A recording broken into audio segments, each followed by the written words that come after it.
গৃহপ্রবেশে দেখুন ১ ঘণ্টার মহাপর্ব, মোহনার পর্দাফাঁস। বেশ হাই ভোল্টেজ পর্ব হচ্ছে গৃহপ্রবেশ ধারাবাহিকে।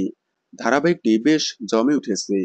এতদিন গল্পে দমদার ভিলেন না দেখা গেলেও গত পর্বেই দেখা গিয়েছে আগামীতে মোহনাকে দমদার ভিলেন হিসেবে দেখা যাবে। কারণ এতদিন মোহনা ইমোশনাল হয়ে থাকলেও গত পর্বেই তার ভয়ঙ্কর রূপ দেখানো হয়েছে। শেষ পর্যন্ত মোহনা প্রেগন্যান্সির নাটক করে ঘর ছাড়া করল শুভলক্ষ্মীকে। মোহনা প্রেগনেন্ট হওয়ায় শুভলক্ষ্মী বাড়ি থেকে বেরিয়ে গেল।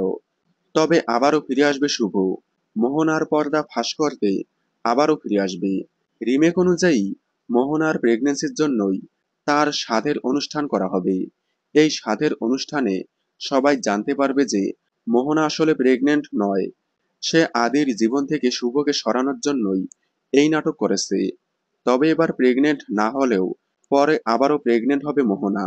সেটা কেউ বিশ্বাস না করলে ডিএনএ টেস্ট করে জানতে পারবে যে মোহনা আসলেই প্রেগনেন্ট এবং তার সন্তানের বাবা আদ্রিত। এরপর শুভলক্ষ্মী একেবারেই তাদের জীবন থেকে চলে যাবে। আগামীতে মোহনার পর্দা ফাঁস হওয়ার পর বেশ জমজমাট ট্রাক আসতে চলেছে। তাই দেখতে থাকুন গৃহপ্রবেশ। সোম থেকে রবি ঠিক রাত 8:30টায় স্টার জলসায়। গৃহপ্রবেশের সকল আপডেট সবার আগে পেতে চ্যানেলটি সাবস্ক্রাইব করে পাশে থাকা বেল আইকনটি বাজিয়ে দিন। ধন্যবাদ।